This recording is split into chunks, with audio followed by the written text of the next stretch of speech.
colleagues, that the conference theme is Humanity's Imminent Crisis, an urgent call for restoration of peace, stability, and well-being. And now in front of us, we have a panel of executive deans, as it was announced this morning. They'll be sharing with us their thoughts on this theme, and particularly looking at the role of faculties of humanity, how to respond to this conference theme. Just to remind you all that this year in South Africa, we're celebrating 10 years of the Humanities Charter. And I'm not sure how many of you know about this charter. So it's very important for all of us to go back to this charter to understand, especially if you want to really remain in this field of humanities. I'm going to start by asking Professor Msindo to share with us his thoughts. Professor Msindo is from the Rhodes University, and his firm background is history, and he'll be touching on issues of history, historical challenges pertaining to the theme that we are looking at. Prof, I'm going to give you time. Prof is going to speak very briefly, not more than 3 minutes. We want to give each executive dean time to present their thoughts, and later we will give space for interactions by the plenary. And I want to welcome you all. If you've got comments, especially colleagues that have joined us online, I think there's something about hashtag Sahuda conference. It has got two options. There's one for University of Limpopo or University of Venda. So I'm also welcoming colleagues who have joined us online. And without wasting time, I'm going to ask Professor Msindo to give him the floor. Over to you, Prof. Here's the mic.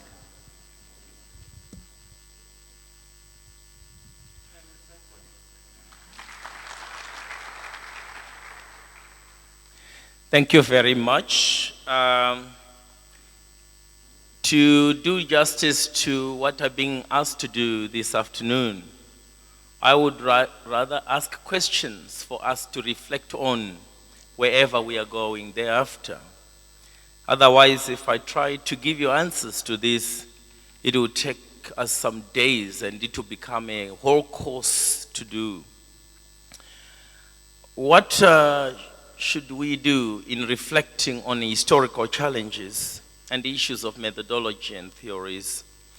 I do think, to begin with, that for Africa to actually make itself ready for the future and to embrace what I view as sustainable development for the future, we actually have to begin by recognizing our historical legacies and lessons that could be drawn from the past.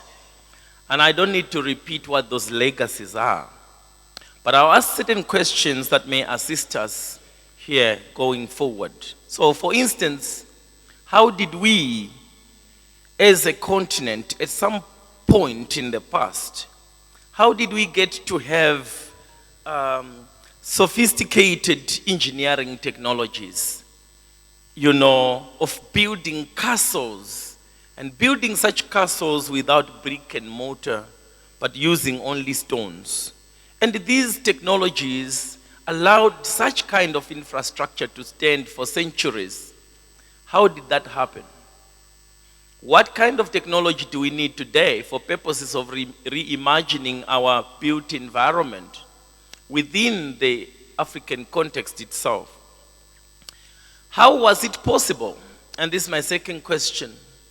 How was it possible for human beings to poison huge animals like elephants to death? Yet then that meat was ultimately suitable for human consumption. So this is poisoned meat. The animal has died, but people get it and eat it and they don't die. What kind of medical knowledge, what kind of chemistry was it that our elders had that allowed them to operate in such an environment and to be so audacious in such a manner? The third one is, how did our knowledge of botany and medicine sustain us in a harsher, more pristine environments? And what do we require to sustain such, or how could that be mainstreamed today in our understanding of medicine, in our understanding of chemistry, and so on? If we are to mainstream it, how are we going to do it? And if we do it, what will be the implication for the current capitalist dispensation for Africa? Fourthly, how was it possible to get communities of sparsely populated villages to communicate in real time? In that time, the drum was a symbol of communication. Fire was a symbol of communication. When that happens, people will gather together very quickly. How was that possible? What kind of human beings existed in that time that would be so alert and so able to interpret symbols, gestures, and the things that they see and respond so in a responsive and responsible way? Do we still have human beings of that kind today? If we don't, what kind of humanity do we need to inculcate in people today so that we can reimagine our kind of extant technologies and how we can use them for purposes of imagining the future? So, in trying to maybe provide some kind of answers to that, we will have to ask ourselves the following as well. What kinds of knowledges and learnings sustained such technological innovation for Africa? And how could we try to reimagine such and reset? The continent needs to reset because we are really operating from a false foundation. The colonial foundation that is nothing in for us. The technologies that we are using today, none of them are developed and conceived in Africa. And for that reason, as we continue to go on that trend, we are going nowhere slowly. So the question is, what kind of knowledges and learnings sustained such technological innovations in the past before Africa was eventually occupied and colonized? Do we perhaps need to think about how to recenter the goals and purpose of science in Africa? What exactly is an engineering professor doing on the continent that will get the continent somewhere? In what way could we create greater synergies, for instance, between law, language, and science? What would be the benefit of trying to break the barriers that exist between the disciplines? How could that maybe inform the future of African knowledge creation and African knowledge systems in the 21st century? Could maybe history, philosophy, and information systems speak to each other? My past tells me that they did. But in the present, we have been completely separated. We are unable to. And so we hear others priding themselves, I'm an economist, I'm a historian, I'm a linguist. The other one says I'm an engineer. But how do we get all these different persons specializing in different issues to speak to each other? Could that not be the panacea to Africa's problem? I do think it could be. So, when then we reflect things like methods and theories and so on in African studies, what is it that we are willing to say? What is sayable under the current research methods? What is it that elders in your community can tell you, and what is it that they cannot tell you? And why is it like that? Are we, by virtue of the methods we are using, we inherited from what are called the standards of the disciplines, are we by that token able to actually elicit the right information that might speak to the future of our communities, of our economies, of our political systems, and of our cultures? I don't think we do. My argument is that,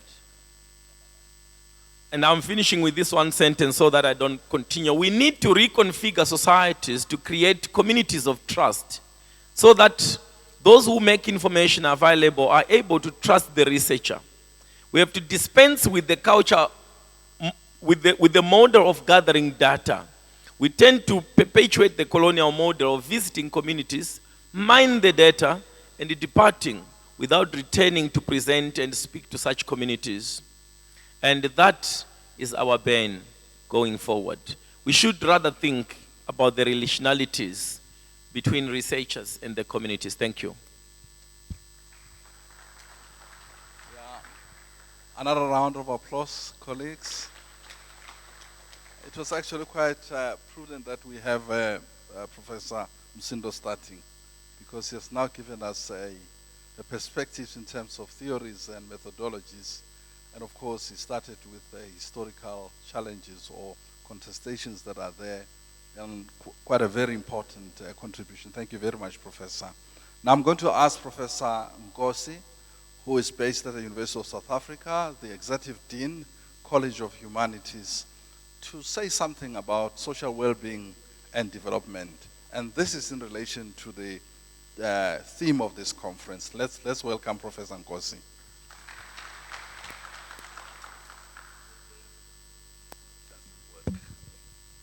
Good day, colleagues. Thank you very much, Chair. I'm tasked to look into social well-being and development. The question that was posed, how can we create professional leaders for one earth, one family, and one future guided by the SDGs? I checked on the relevant SDG, which is SDG 3, ensure healthy lives and promote well-being for all at all ages. In 1978, we signed the Alma Ata Declaration where we said health for all. Are we really providing health for all for our citizens? Is the question that I'm posing to you. We said access and quality in all our health offerings. Is it happening in our country? And then we are looking at universal health coverage. We are looking at access, we are looking at quality, we are looking to the number of people who are unemployed, people who are unable to access the resources. I'm posing the question to you because it says, how can we create professional leaders for South Africa? Then I want you to just reflect on COVID-19, just for a minute. When it struck, borders were closed. We had to change the way we do things. We had to be innovative in our teaching and learning because we had the responsibility of teaching our students. We had to understand the situation when we talk about isolation. I'm talking about social well-being and development. We know where we're coming from. If you are staying in a one-roomed house, what does it mean when the minister said, isolate? Where are you going to isolate? And also we were reminded about hand washing. We know our challenges with water in our communities. And then when a person is struck by COVID, we had to think now and say, let's go back to our traditional methods. Ukugquma. I don't know, eLimpopo, what do we call it? Ukfuta. What is it? Steaming. We had to bring back our knowledge to deal with the current condition. And then I mentioned hand washing, and also we will do sun tanning. Other people, they say I'm sun tanning. Utameli sigaki, so that you get vitamin D. We are using our old existing knowledge to cure the current diseases. And then, if you are a family, it's where you gather your resources. It was promotion of the mental health. So you had to be with your families because when we were told, don't cross borders, stay within, we had to gather around and be families. We think now of a family unit, we think of the psychological impact, the psychological support that we gave each other. We wanted to ensure that we are not affected by the ills of COVID-19. We knew what happened when one passes along. We knew our traditions, all the activities that were done were to deal with what was there at the time. Then the question is, what innovations can we bring for the universal well-being? As academics and students and communities, we need to create new knowledge. We need to look into how we prepare our education and training, how we design our curriculum so that it is responsive and also it's relevant to the needs of our communities. We need to partner with industries so that there is partnership and cooperation, and what we do is market related. And also we need to respond to challenges, and innovations are required in different aspects. It can be technology, where people are talking about AI. We are still in the field of humanities. We still contribute. It's not the scientists. As humanities, we can bring in new knowledge. And we look also into the social behavior patterns of what is happening in the communities. It starts with me and you. We need to take steps into ensuring that we take care of ourselves so that we educate others. Another part on the innovation is to engage our communities, because it's where work is done. I'm sure most of you here understands that our curriculum is based on the community needs, in terms of relevance and also responsiveness. We need to appreciate the existing knowledge, as the example I made with COVID-19, to build on the new knowledge and create a space for open exploration of ideas. As humanities, we need now to think on interdisciplinary. When COVID hit, we had psychological support, we can think of the psychologists, and also theological support, because we had to rely on our pastors. We also need to think on information science, the way we communicated with one another, and also think on a wider aspect in terms of how art healed us. Thank you very much. Thank you very much. Yes, another round of applause for Professor Nkosi. Thank you very much, Prof. Now we really get in there. We are going to ask Professor Shokane, who is the Executive Dean, Faculty of Humanities and Social Sciences at the University of Zululand. She will give her inputs on humanity and humanizing perspectives. Over to you, Prof. Thank you, Chair. Good afternoon, colleagues. Good afternoon. We have not welcomed her. Maybe that's why you are not so warm. I don't understand. And the short topic she's talking about is about humanizing. I don't feel that. Are you human beings? Oh, they are zombified. Yes, thank you, Chair. I just want to touch on a few points, specifically on humanities and humanizing perspective. Humanizing perspectives. You'll agree with me that we have a diversity of perspectives in the humanities and social sciences. So it's sort of difficult to point a specific one. But maybe let me re-emphasize that in our field, it's very important for all of us to be familiar with the Humanities Charter. It has been there since 2011. So if you're not aware of it, you're really not in the right space, because it's there for us. It emphasizes that we have to create responsible and ethical citizens. And you'll agree with me that in higher education, that's our role, actually, to educate, to teach, to conduct research. And at the end, everything that we're doing have to be in a responsible manner. But focusing on the theme, humanity amid crisis, an urgent call for restoration of peace, stability, and myself being a social worker, the Prof added socio-economic well-being, because you can't be really having all those issues, Prof Makashela, without socio-economic aspects. But what I want to share with you today, it's very important that we don't forget that we are still in the post-apartheid trajectory of scholarship So whatever we're doing, we have to be sensitive to our immediate and long-term development needs, which are key in our society and also in the global south. And it's very important that we become inspirational, but with a clear roadmap for intervention within the means at our disposal. We take cognizance of all the challenges that we're facing from our various institutions. Some they are also privileged, some with their historical disadvantaged backgrounds. In order to do this, I think I just have like 5 brief key points.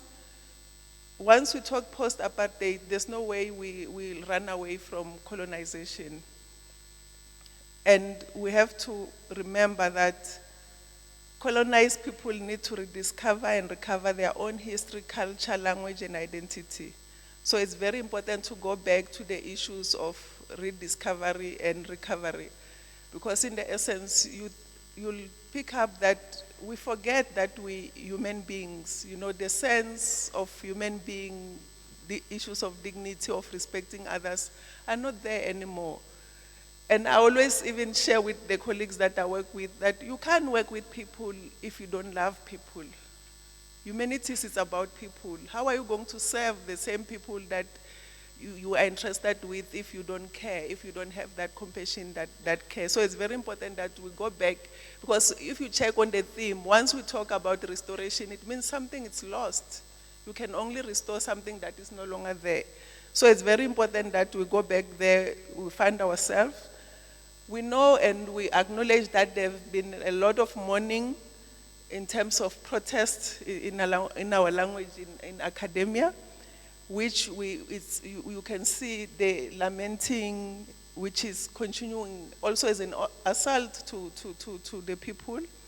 So it's very important that for us as academics in the humanities and social sciences space, we come up with theories of change. And this should expose and condemn the destructors and damagers of the histories, cultures, languages, and identities of all the local communities that we're serving. And also in the process of us being restored as human beings, as humanities, we mustn't forget to dream. Here we're focusing on the issue of imagining the alternative. All what we do is supposed to offer hope and assurance to communities. I have a strong passion of our history, cultures, languages, and identities, which have been trampled on. So it's up to us to ensure that the restoration we're talking about touches on all those issues. And we cannot have a sense of agency, agitation for change without commitment. So it's very important that whatever we do, when we teach, when we conduct research, our mission should be centered around change. This relates to the point about the lamenting, about the continued assault I was talking about.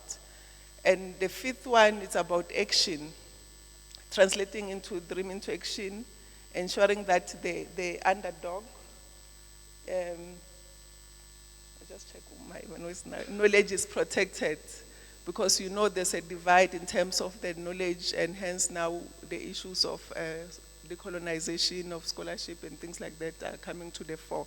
So it's very important, and we have to ensure that whatever we do, it's improved, it's represented, and it's with truth and honor. So in this case, models of change become very necessary. And this demand should challenge all our institutions as universities to rethink our teaching and research policies. In essence, universities should self-criticize their existence. Why are we existing as our existence as a higher education institution? It's very important. We acknowledge that most of your universities these days, they are even focusing on the issues of Africanness and the other stuff. But the issue of why do we exist as a university is very important. As I conclude, Chair, us, I believe, as humanities and social sciences, we have a moral responsibility to ensure that our local communities are recognized and benefit from the research that we're doing, including building capacity, and to ensure that whatever we do, we alleviate the pain and the suffering which is there, the issues of poverty, people that we're serving, that we're supposed to serve, they regain their dignity, and improve education. And in conclusion, I'll refer this specifically for also the deans here, my colleagues. It's very important that we should have humanizing leadership. Here we're supposed to lead with integrity, competence, responsibility, accountability, and fairness. And in the process of all these, colleagues, let us not lose our humanness. I still emphasize, let's treat people with respect and dignity, and which is common to all of us as Africans. We know the essence of Ubuntu. We've been taught that from our homes, which advocates collective responsibility for one another as a value and a philosophy for mutual coexistence and compassion. Thank you very much. Thank you very much, Professor Shokani. Yes, and I actually wanted to say earlier on when we started with Professor Msindo to say, as you listen to the deans, executive deans here, giving their inputs, besides what they're saying, I think you should also be very happy that faculties are in good hands. But you're looking at me as if you don't agree with me. Do you agree? Then you should clap hands.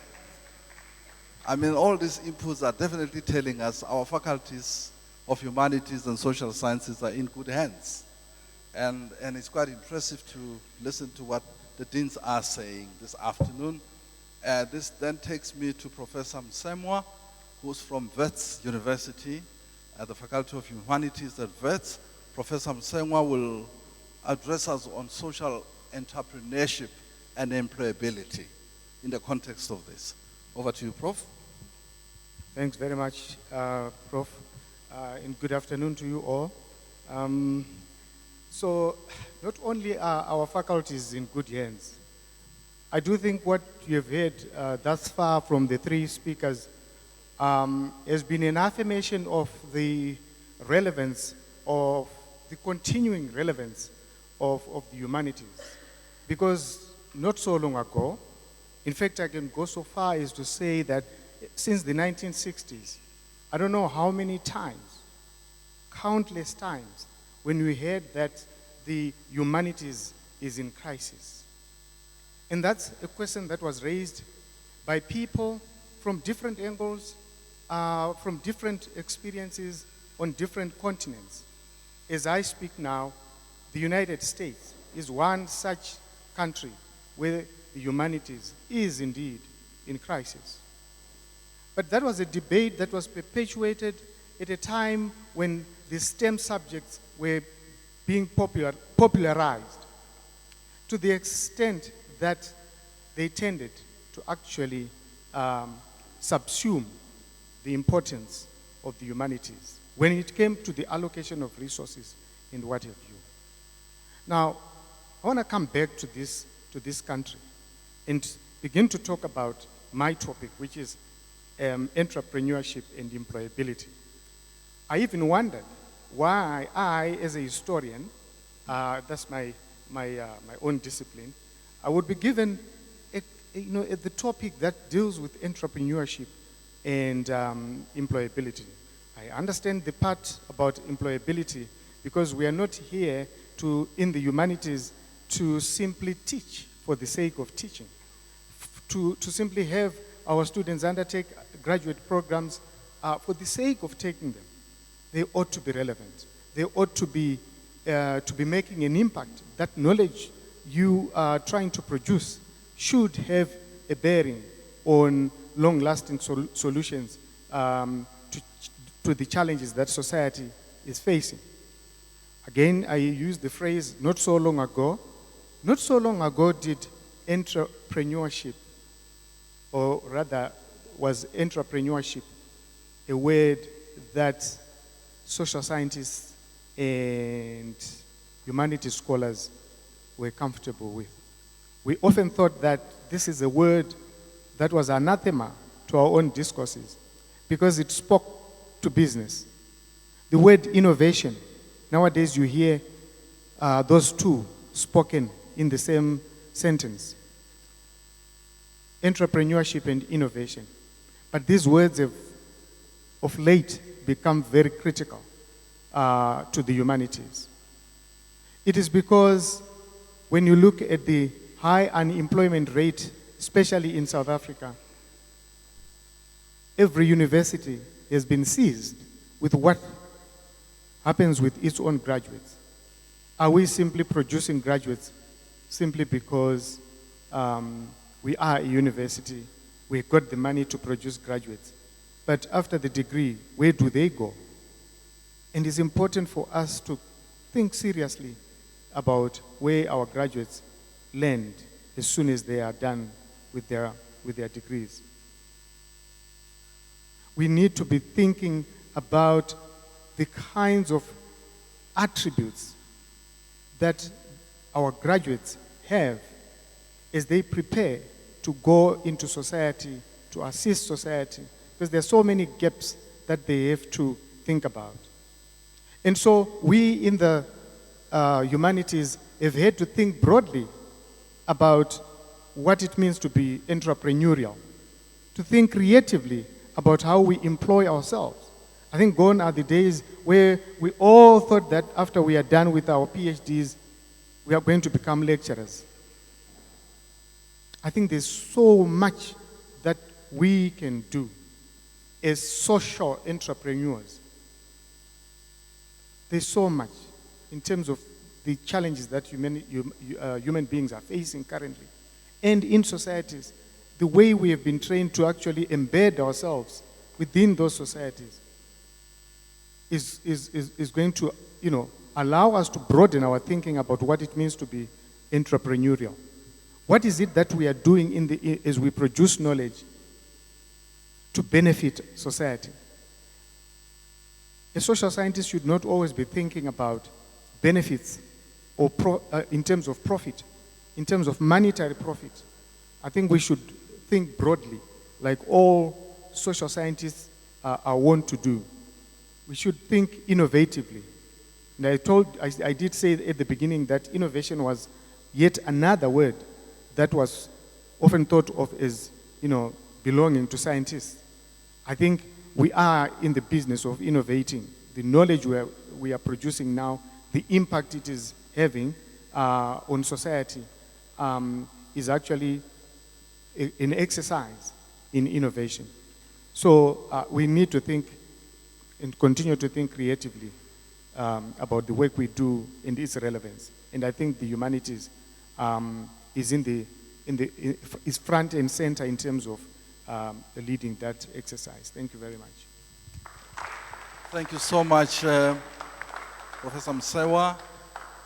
Very, very important points raised there.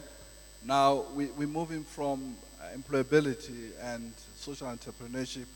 Now we're going to look at a very, very important topic, the question of language. And this is going to be addressed by Professor Ndlovu, who is the acting dean of the Faculty of Humanities. Is that with social sciences? Oh, and law. You see, this is now getting very serious. Law. So I'm actually sitting in between humanities and law.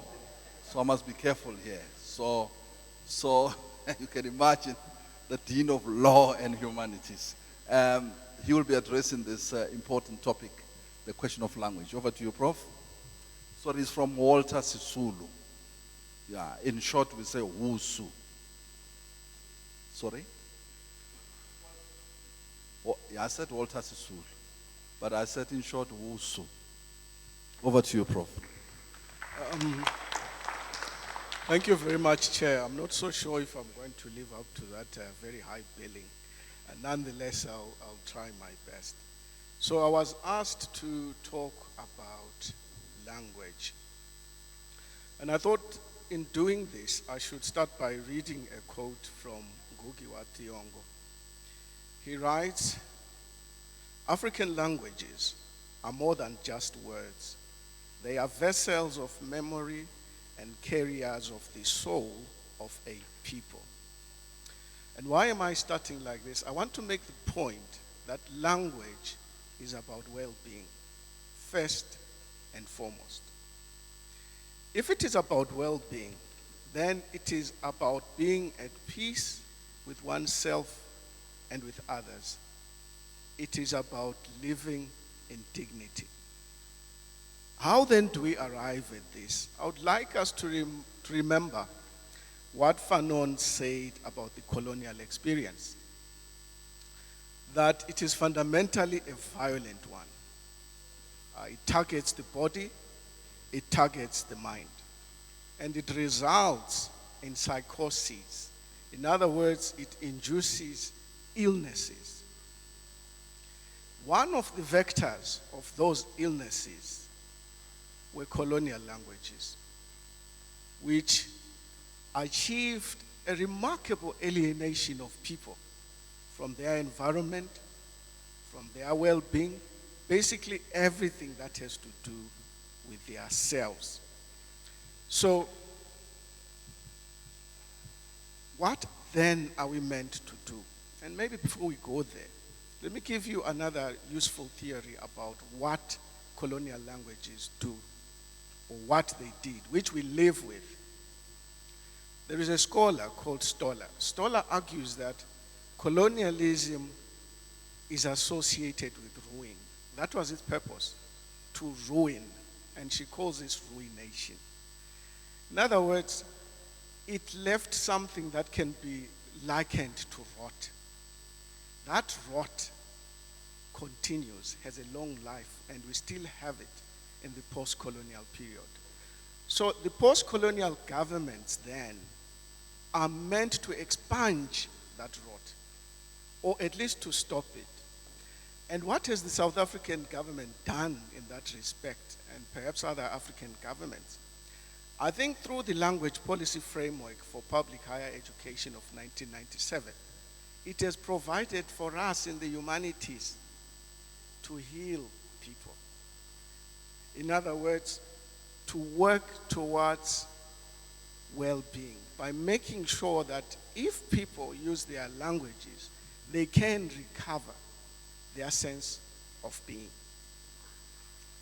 So language policies then are not just conduits of epistemic justice, this is what I want to say, but they are a part of a healing process, part of restoring a psyche and a body, a full person.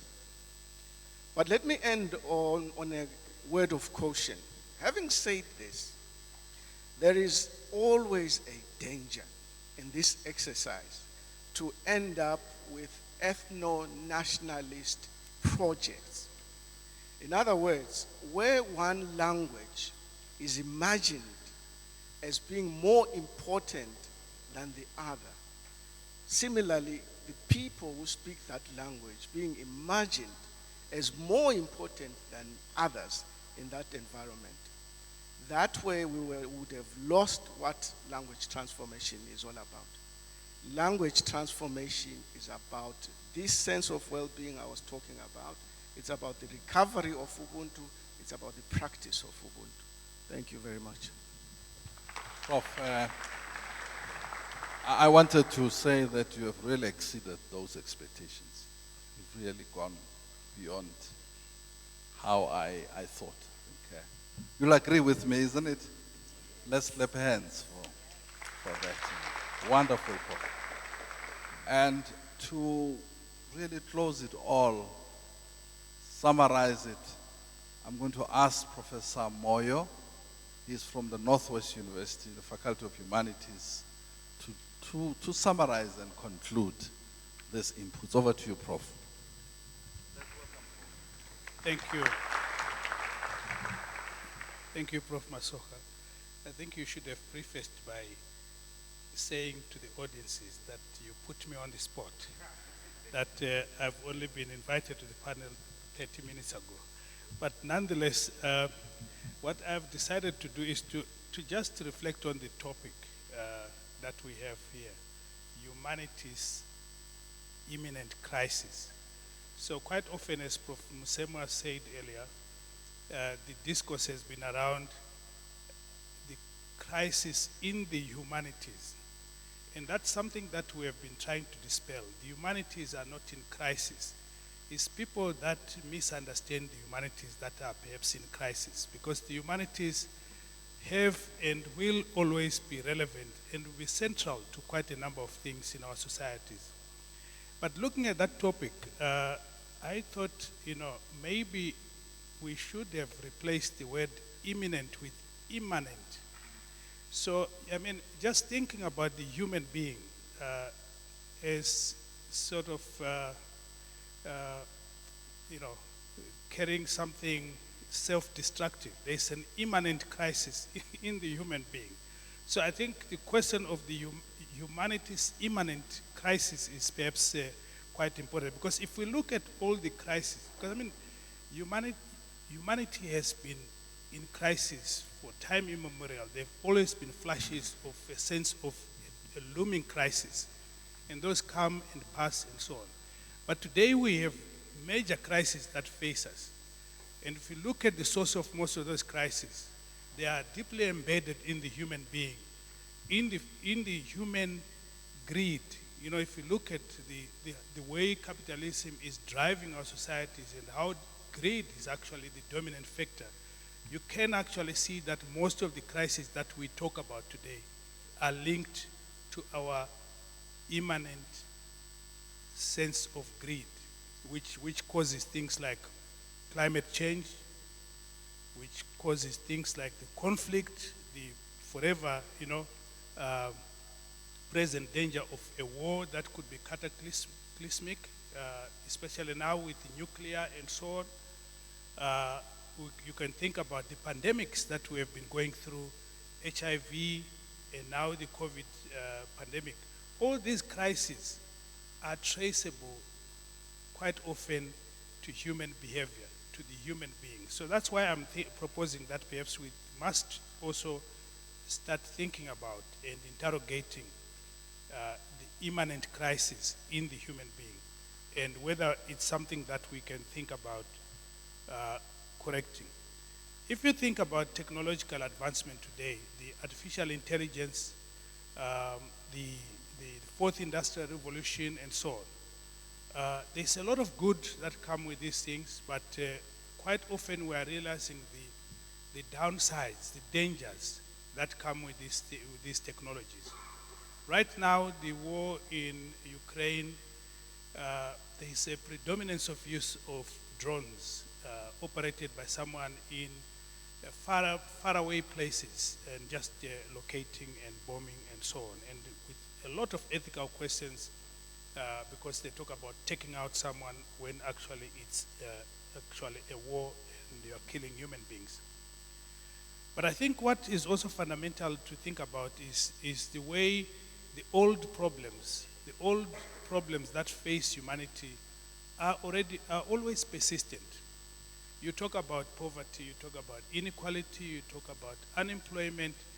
These are problems that are perpetually with us, partly because of the greed that I've talked about. And I think these are things that we also are quite good at interrogating as the humanities. Think about race, gender, class, all those struggles for equality and so on. Those are the things that I think place the humanities quite at the center of not only change, but finding solutions to today's problems. Thank you very much. Thank you very much, Professor Moyo. I thought that was our secret, but the secret is out that I cornered you. Maybe the only thing I can say is apologies for having done that. Colleagues, we don't have enough time because, as I said, this was going to take us to 10 to. If it's possible, if I can allow just two really pressing questions, just two. And then you will engage with the executive deans. Some of them will still be here.